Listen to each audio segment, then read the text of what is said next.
Prime minister Nawaz Sharif نے آج white house میں ملاقات کی امریکی صدر براک اوباما سے. اس سے پہلے امریکی نائب صدر جو بائیڈن سے انہوں نے ناشتہ کیا ان کے ساتھ. پریس کانفرنس میں یہ کہا نواز شریف صاحب نے کہ بڑی یہ سفارتکاری کامیاب رہی ہے. یہاں پر آپ کو یہ بتاتا چلوں کہ مجھے پریس کانفرنس میں جانے کی اجازت نہیں دی گئی. وہاں پر میں جب پہنچا تو مجھے یہ بتایا گیا کہ آپ کے نام کے سپیلنگ غلط لکھ دیے گئے ہیں تو اس لیے آپ اندر نہیں آ سکتے. گویا بجائے اس کے یہ کہا جائے شروع میں کہ آپ نہیں جا سکیں, یہ طریقہ اختیار کیا گیا کہ سپیلنگ کہا گیا غلط ہے اور اس کے بعد پھر ان کو کریکٹ نہیں کیا گیا. بہرحال میں آدھا گھنٹہ انتظار کرتا رہا اور اس کے بعد میں واپس آیا. میں وزیر اعظم صاحب سے سوال صرف یہ کرنا چاہ رہا تھا کہ جو واشنگٹن ڈی سی میں جو پاکستان امبیسی کی بلڈنگز ہیں ان کو وہ کیوں فروخت کرنا چاہتے ہیں اور اتنی کم قیمت پر کیوں فروخت کرنا چاہتے ہیں. لیکن بہرحال وہ میں وہاں پہ نہیں مجھے جانے دیا گیا. اب جو دوسری صورتحال ہمارے سامنے اس پر کچھ آپ سے شیئر کرتا ہوں چیزیں جو جوائنٹ آیا ہے کمیونیکے امریکہ اور پاکستان کا اوباما اور نواز شریف صاحب کی ملاقات کے بعد. اس کو اگر دیکھتے ہیں تو ایسا پتہ چلتا ہے کہ پاکستان نے گفتگو تو کی معاملات پر, لیکن امریکی اس پر کوئی کنونس نظر نہیں آتے.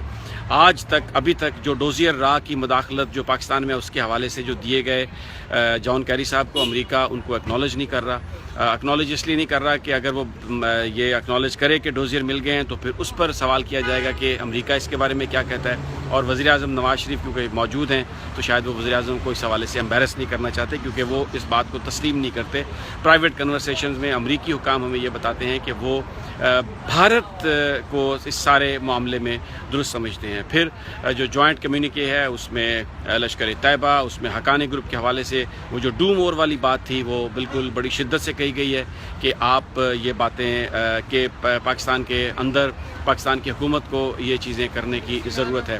اس کے علاوہ جو ایک اور بات ہمیں یہاں پر سمجھ میں آئی جوائنٹ ریزولوشن کو, جوائنٹ کمیونیکے کو ہم دیکھتے ہیں تو اس کا آغاز اس بات سے شروع ہوا کہ پاکستان کے اندر جو جمہوری ادارے ہیں ان کو مستحکم کرنے کے لیے امریکہ پاکستان کو اپنی حمایت کو ری افرم کرتا ہے. شیلا جیکسن لی نے جو ریزولوشن دی تھی جو پاکستانی کوکس کی رکن ہے ایوان نمائندگان میں, ان کی بھی یہی لینگویج تھی. تو آج کا جو جوائنٹ کمیونیکے ہے وہ شروع ہی پاکستان کے اندر جمہوری اداروں کو مستحکم کرنے سے ہوا. تو ایسا لگ رہا ہے کہ جیسے امریکہ کو خدشہ ہے یا نواز شریف صاحب کو بھی خدشہ ہے کہ پاکستان کے اندر جمہوریت کو کوئی نقصان پہنچا رہا ہے. تو اس حوالے سے یہ اس کو جوائنٹ کمیونیکے میں سب سے پہلے رکھا گیا. لیکن امریکی میڈیا یہ بتا رہا ہے کہ نواز شریف صاحب نہ پارٹ آف دا پرابلم ہے نہ پرابلم کو سالو کر سکتے ہیں, اس لیے ان کے ساتھ کوئی گفتگو نہیں ہوگی. اصل گفتگو راحیل شریف صاحب جب اگلے مہینے آئیں گے تو ان کے ساتھ ہوگی. اور یہ بتایا جا رہا ہے کہ راحیل شریف صاحب شاید اوباما صاحب سے بھی ملاقات کریں, اگرچہ وہ آرمی چیف ہیں, ہیڈ آف اسٹیٹ نہیں ہیں, لیکن یہ بتایا جا رہا ہے کہ شاید وہ ان سے ملاقات کریں گے.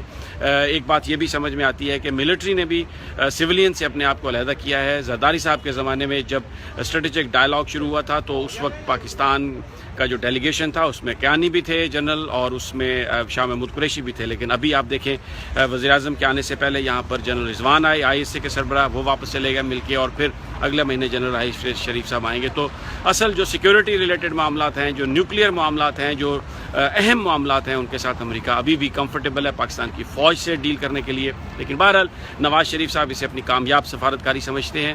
ابھی ایک دن وہ اور ہیں, ہم یہاں پر موجود ہیں, ہم آپ کو مزید جو اپڈیٹس ہوں گی اس کے حوالے سے آگاہ کرتے رہیں گے.